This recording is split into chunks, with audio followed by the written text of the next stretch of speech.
नमस्कार श्रोते हो, कथामृत या चॅनलमध्ये आपलं सहर्ष स्वागत। रोज आपण एक कहाणी ऐकत तर आहोतच आणि आज आपण कहाणी ऐकणार आहोत संपत शनिवारची। पण त्यापूर्वी प्रस्तावना। आता श्रावण महिना आहे, खूप छान महिना आहे, पवित्र महिना आहे। जितकं आपल्याला दान करता येईल तितकं आपण दान करायचं आहे। आणि प्रत्येक गोष्ट जी कथा कहाणी मी तुम्हाला सांगत आलेली आहे त्याच्यामध्ये आहेच बघा, दानाचं महत्त्व आहे। तुम्ही हे दान करा, ते दान करा, असं प्रत्येक कथेमध्ये सांगितलेलं आहेच। कारण दानाचं महत्त्वच असं आहे, दान म्हणजे गरजूंना मदत करणं बरं का। आणि हे भारतीय संस्कृतीत अत्यंत महत्त्वाचे मानले जाते।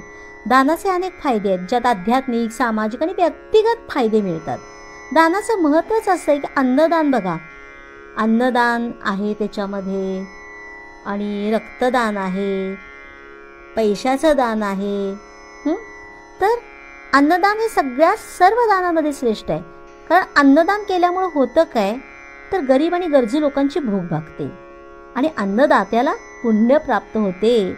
म्हणतात ना, जेवल्यानंतर अन्नदाता सुखी भव, आजच्यासारखे उद्याही मिळो, आणि आशीर्वाद लागतात त्यांचे। दानामुळे काय होतं, तर आपल्याकडची संपत्ती वाढत जाते। संपत नाही, आपली संपत्ती कमी होत नाही, तर संपत्ती आपण दान केल्यामुळे आपल्याकडची संपत्ती ही वाढत असते।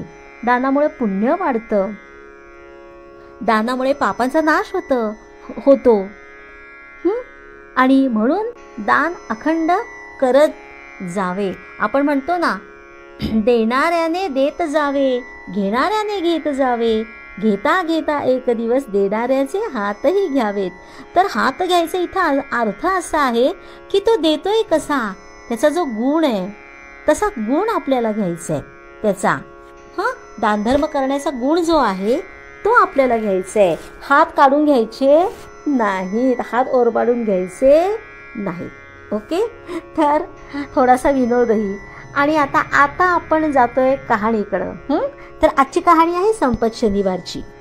ऐका परमेश्वरा शनिदेवा तुमची कहाणी। आटपाट नगर होतं, तिथे एक गरीब ब्राह्मण राहत होता। त्याला 3 सुना होत्या। पावसाळ्या दिवशी तो लवकर उठे, सकाळी जेवायचा। त्याच्या लेकी सुना होत्या, त्या पण शेतावर जायच्या। धाकट्या सुनेला मात्र घरी ठेवायचा। याप्रमाणे झालं काय, करता करता श्रावण मास आला आणि पहिल्या शनिवारी ब्राह्मण आपल्या नित्याप्रमाणे शेतावर गेला।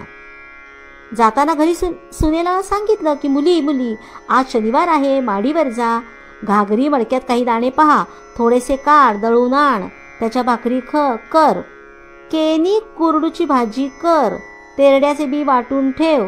सुनेनं बरं म्हटलं। माडीवर दाणे पाहू लागली, अर्ध्या भाकरीपुरते दाणे निघाले, तेवढेच तिनं दळले, त्याच्या लहान लहान भाकऱ्या केल्या, केनी कुरडूची भाजी केली, तेरड्याचं बी वाटलं, मी सासू सासऱ्यांची वाट पाहत बसली।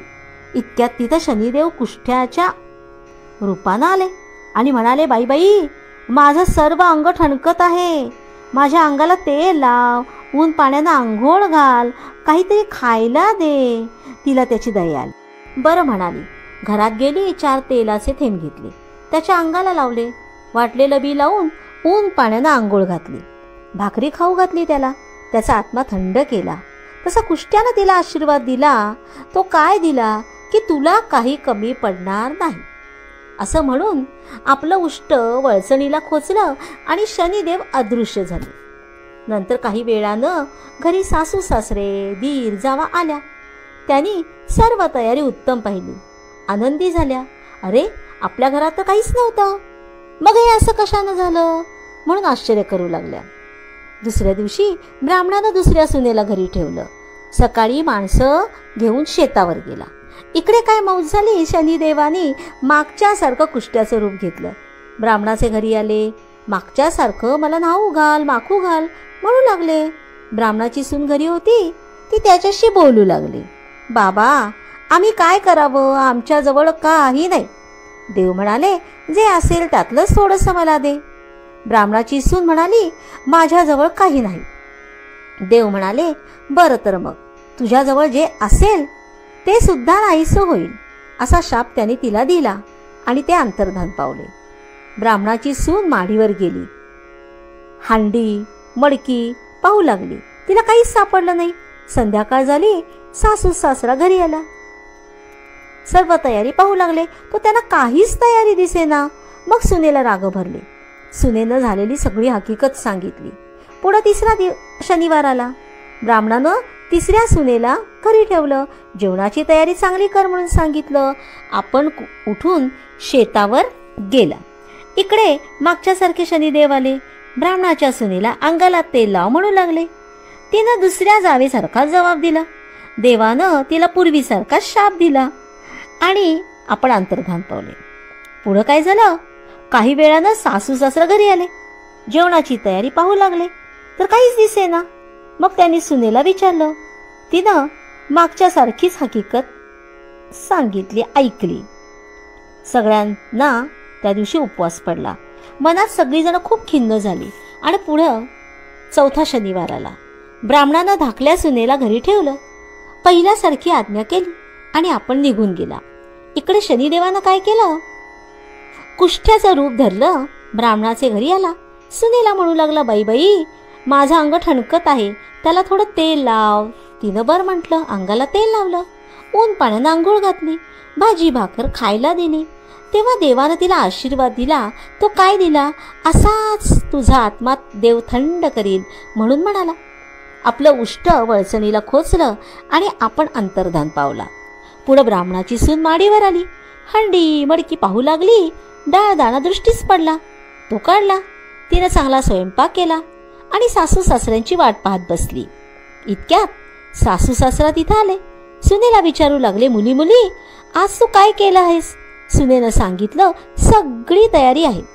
न्हायला तेल आहे, टाकड्याची चोखणी आहे, आंघोळीला ऊन पाणी आहे, जेवायला बाजरीची भाकरी आहे, तोंडी लावायला केनी कुरडूची भाजी आहे. सासू सासऱ्यांना आनंद झाला. आपल्या घरात तर काहीच नव्हतं आणि इतकं सामान कुठून आणलंस म्हणून तिला विचारलं. तिनं कुष्ट्याची आठवण सांगितली, हकीकत सांगितली, दिलेला आशीर्वाद सांगितला. सासऱ्यांना आनंद झाला. इतक्यात काय चमत्कार झाला? सासऱ्यांची दृष्टी वळचणीकडे गेली. तिथं काही खोचलेलं दृष्टीस पडलं. त्याने ते सोडून पाहिलं तो पत्रावळीत हिरे मोती दृष्टीस पडले. सुनेला दाखवले. याच पत्रावळीवर तो कुष्टी जेवला म्हणून तिनं सांगितलं. सासरा म्हणाला, देवानं मुलीला दर्शन दिलं. पुढे दुसऱ्या सुनेस हकीकत विचारली. त्यांनी 2 वेळा आला होता म्हणून सांगितलं. आम्ही त्याला काहीच दिलं नाही.